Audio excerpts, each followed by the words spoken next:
Nerf, you would think size matters. If you have a very, very powerful air blaster, you need a very, very long barrel to go with it. And unfortunately, when it comes to Nerf's own brand offerings, both the Long Strike and the Centurion, both of which were pretty crap. But with the Long Strike, at least I can shove a Blvd Berserker tank in there and get some ridiculous performance out of it. So what does that leave the Centurion? It's not overall a terrible blaster, and it's really cool looking, but it's inconsistent, it's really slow to prime, it's slower to reload because it was the only thing that came with that 6-round magazine. It's kinda ridiculous that way, but how would I make it better? The answer of which is to put a very large foam blade on the end of it, and, well, extend it even longer, that way I have something that I can use, well, as a gun lance. The Centurion was always a war lance in my mind. It wasn't entirely practical, but it was a war lance. It was cool, it was intimidating, it was a lot of fun to play with, but it just wasn't that good. Kind of an issue when it comes to a $50 blaster at the time. That was the first blaster I had ever bought that was a massive letdown. I was expecting something akin to a long shot, and what I got was absolute heresy. But it didn't mean I was just going to give up on it. I kept it all this time, I really liked the bipod it came with, and it was the first Mega Dart blaster, so what was I supposed to do with it? The answer is stick a very long foam blade on the end of it, extend it even longer, and make myself a functional gun lance. You know, for science. What the heck is a gun lance? Well, it's one of the weapons from Monster Hunter, a very, very fun series that has a lot of interesting weapons, and the gun lance is a lance that shoots. A very fun weapon type that allows you to kinda hit the monster from a little bit out of your range, and then also stab it in the face a lot, and also block everything with your massive shield. And on top of all of that, if you really wanted to, you can unload what is called the Wyvern Fire, which basically you stuff this barrel into the monster, you charge it up, and you let loose with a massive burst. Unfortunately, I couldn't replicate that in the foam option, but hey, I don't want to dismember my opponents, I just want to tag them out. Let's go over some of the design decisions with this blaster, starting with the business end. This Triceratops foamy thing. This large blade right here is made out of foam that they use in like landing mats at climbing gyms. Very, very, very sturdy, doesn't tear, is absolutely awesome, doesn't bend or anything like that, doesn't have a core or anything in it, and yet I cut some holes in it and kind of affixed it with some zip ties with some vinyl tubing through them so it doesn't tear it, even though it doesn't really seem to tear at all. This is because I expect this at some point to fail. I can't permanently affix a blade to this with like hot glue or something like that, because eventually it's going to fail. I'm gonna have to replace it with something, which is completely fine. So why not just have it on zip ties so if it ever does fail I can just cut it off, or worst case scenario I just have an extendedly long Centurion. These foam pieces right here are obviously just like a pool noodle or foam insulation. The reason they're there is so I can stab you and slash you with this thing and I won't hurt you. It's physically impossible for this to move in any direction that would expose the actual barrel inside.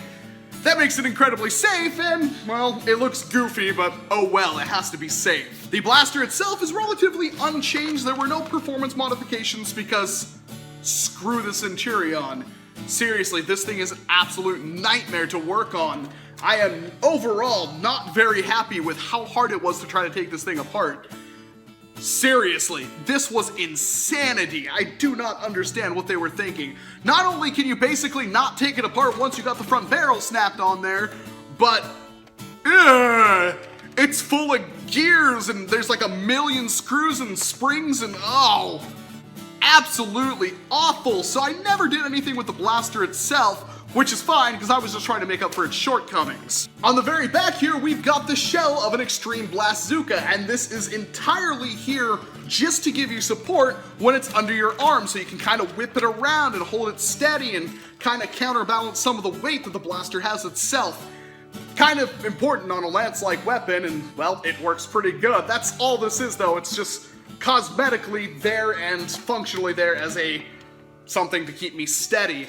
While it would be cool to be able to flip this over and have a missile launcher, the blaster itself is 6 feet long, so no? It's good enough that I have a stabby end on the end of it. I don't really need to have another blaster on top of that. The paint job itself is one of my functional paint jobs. I don't have a lot of patience when it comes to painting Nerf stuff, and even this took me like 6 hours, which is ridiculous. Basically, it's just adhesion promoter, primer, which is this gray stuff right here, which I like the color of. It kind of gave it a flat metal look.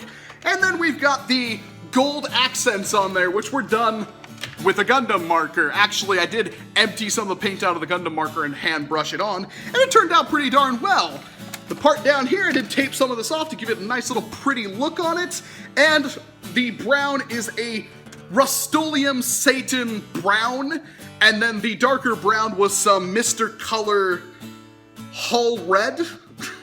And then, of course, some black detents on top of that, which was just, I think, a Tamiya black that I just kind of hand brushed on.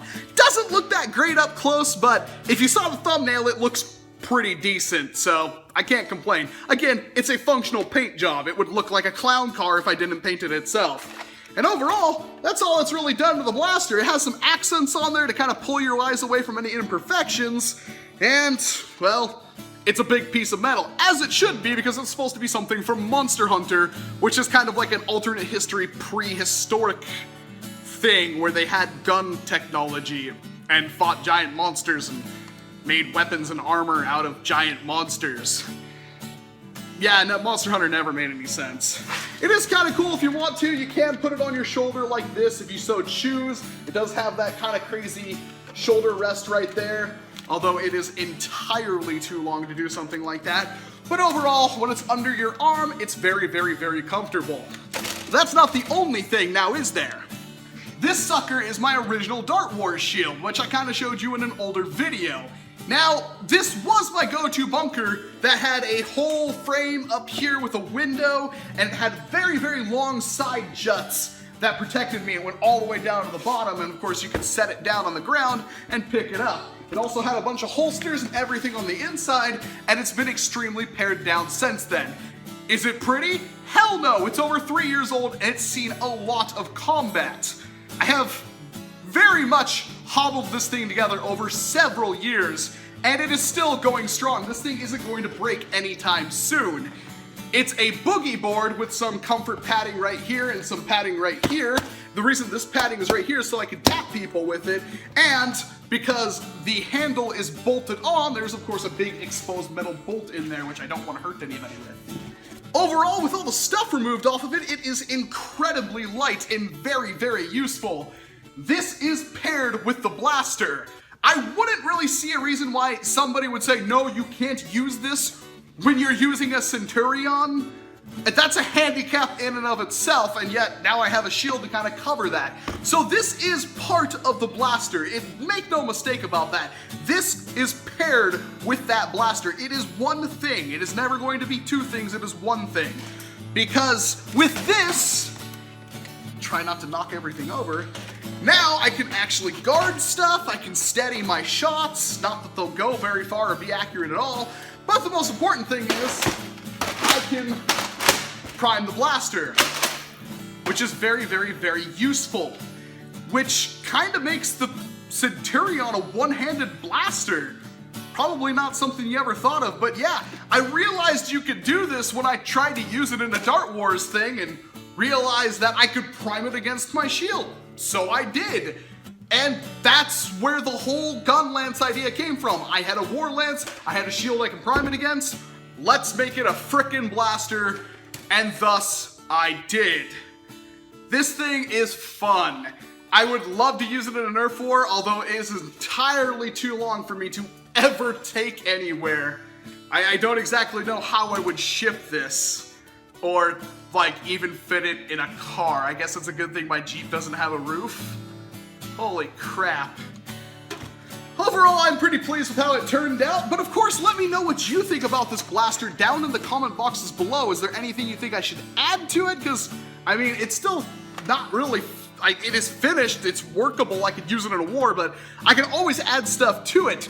My only real idea right now is I want to put an air blaster along the top of it to act as that wyvern fire charge. That way I could really wreck some lives from a long distance, although I want to make it an absolver so it shoots lots of darts at once.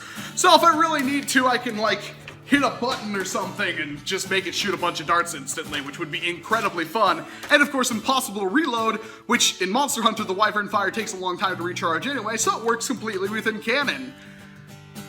This was fun. I like Monster Hunter. Do you like Monster Hunter? If you like Monster Hunter, hit that like button. If for some reason you hate Monster Hunter or hate the Gunlance, go ahead and hit that dislike button. I really can't think of an insult to fling at you right now, though, because that just is heart-wrenching. That being said, I'm Walcom S7. Thank you very much for watching this video.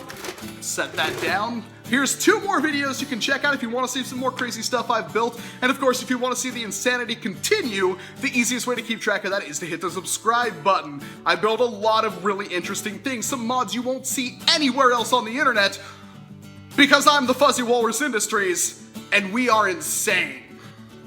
Thank you very much for watching my video, and I hope to see you in an entirely different one.